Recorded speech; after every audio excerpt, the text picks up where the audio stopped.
Hello everyone, আমি ঋষিতা আবার চলে এসেছি।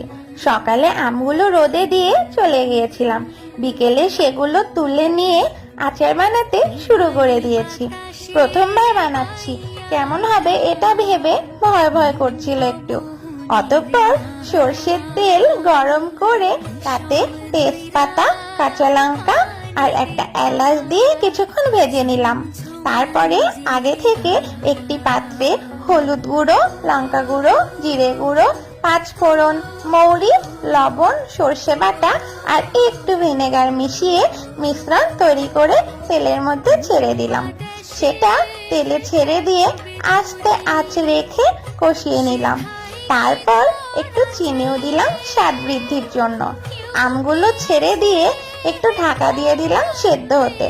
সেদ্ধ হয়ে গেলেই ঠান্ডা করে জারে সংরক্ষণ করে নিতে হবে। আর নামানোর পরে ঠান্ডা যখন হয়ে যাবে তখন একটু লেবুর রস বা ভিনেগার দিয়ে দিলে আচার নাকি ভালো থাকে। লেবুর রসটা আমি ইউজ করেছি, তাতে করে একটা সুন্দর গন্ধ আসে আর আচারও ভালো থাকবে। ব্যাস, হয়ে গেল। আর কি, আচার বানানো কিন্তু এতটাও কঠিন নয়। টাটা।